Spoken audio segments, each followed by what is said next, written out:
prêle.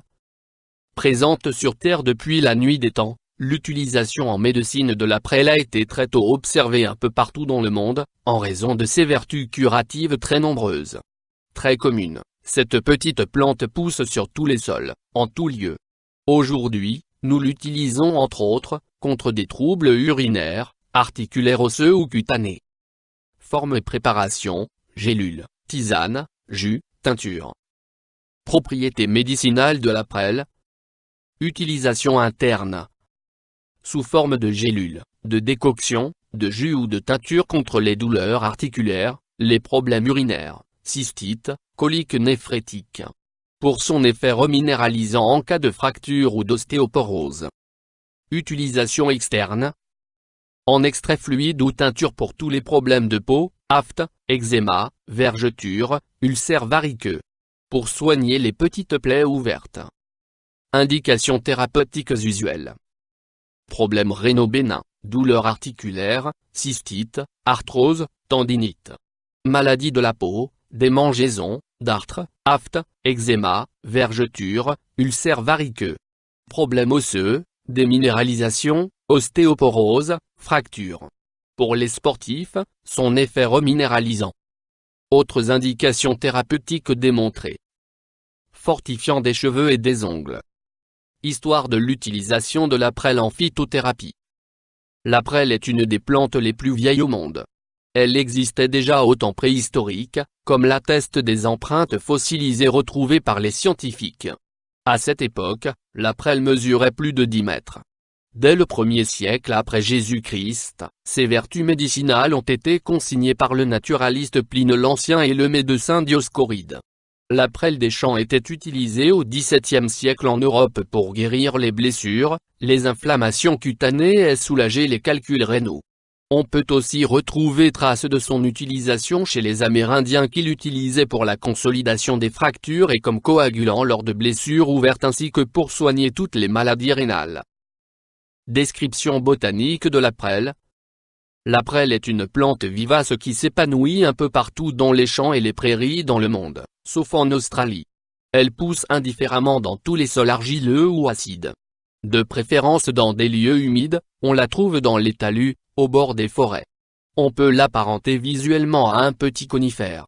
D'une hauteur d'environ 30 cm, ces tiges fertiles rougeâtres apparaissent au printemps et sont suivies, après reproduction et flétrissement de ces dernières, par plusieurs tiges stériles vertes et ramifiées pouvant atteindre 80 cm d'hauteur. Ce sont ces tiges qui sont récoltées pour être utilisées en phytothérapie. La prêle ne produit aucune fleur et aucun fruit. Sa reproduction est semblable à celle des champignons. Elle est assurée par ses spores. Composition de la prêle. Parties utilisées. Ce sont les tiges stériles de la plante fraîche ou séchée qui sont utilisées en phytothérapie. Principes actifs. Les principaux principes actifs connus sont soufre, fer, manganèse, sel de potassium, acide gras, calcium, phosphore, sels minéraux, tanins, glucosides flavonoïdes, saponines, traces d'alcaloïdes, silice. Utilisation et posologie de la prêle. Dosage. Les formes usuelles d'administration de la prêle sont présentées sous forme de poudre encapsulée, de jus concentré conditionné sous forme d'ampoule ou de teinture mère. On trouve également la plante séchée pour confectionner des infusions. Pour bénéficier d'un effet concluant, la prêle doit être utilisée en cure régulière. La posologie moyenne journalière est la suivante. Usage interne. Moins capsule, 1 à 2 g à avaler avec un verre d'eau, en 3 prises avant les repas.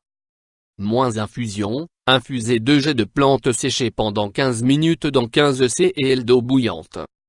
Moins ampoule, prendre une ampoule matin, midi et soir.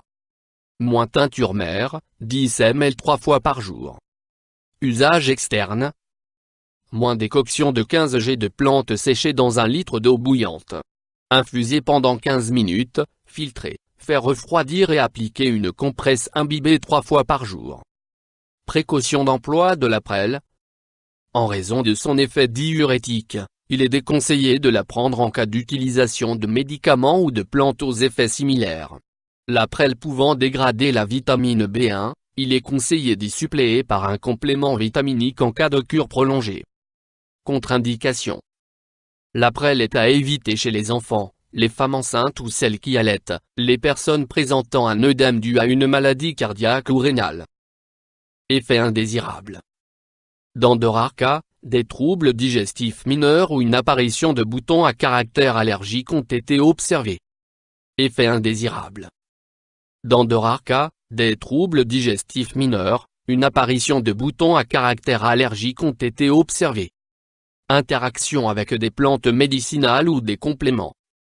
L'effet diurétique de la prêle est à prendre en compte en cas d'utilisation de plantes médicinales ou de compléments présentant les mêmes effets. Interaction avec des médicaments. L'effet diurétique de la plante pourrait se surajouter lors de la prise de médicaments ayant le même effet. Pour les mêmes raisons, la plante pourrait engendrer une perte de potassium et représenter un risque pour les personnes traitées par un médicament de la famille de la digitaline. Avis du médecin. Des bienfaits reconnus. La prêle est reconnue par l'Agence européenne des médicaments, (EMA), pour son effet bénéfique dans le traitement des problèmes urinaires bénins. Elle soigne également, grâce à son effet reminéralisant, certains problèmes osseux tels que l'ostéoporose et consolide les fractures. Elle est indiquée pour soulager les douleurs œdème dues à un traumatisme mineur, permet une cicatrisation plus rapide des plaies superficielles et est une alliée pour traiter les douleurs articulaires. Favorisant la reconstitution des cartilages, elle est appréciée par les personnes souffrant d'un manque de mobilité dû au rhumatisme. Pour les sportifs, elle peut améliorer la souplesse des tendons et les protège en cas d'effort soutenu. Prescrite pour le traitement des infections urinaires comme la cystite, elle peut aussi avoir un rôle comme fortifiant des cheveux et des ongles. Enfin, son effet diurétique peut améliorer l'état des personnes souffrant de rétention d'eau ou, en association avec un régime alimentaire, la prêle peut participer à l'amaigrissement. Avertissement. En cas de traitement médical, il est fortement conseillé de prévenir votre médecin de la prise de prêle. Il en est de même si vos symptômes persistent. La recherche sur la prêle. Une étude clinique non contrôlée effectuée au Japon a démontré la diminution de certains symptômes de l'hypertrophie bénigne de la prostate dans l'utilisation de la prêle en association avec 3 autres plantes. Une autre étude menée par des chercheurs italiens a démontré une diminution notable des symptômes de patients atteints de psoriasis au niveau des ongles. YouTube Dr Alabé.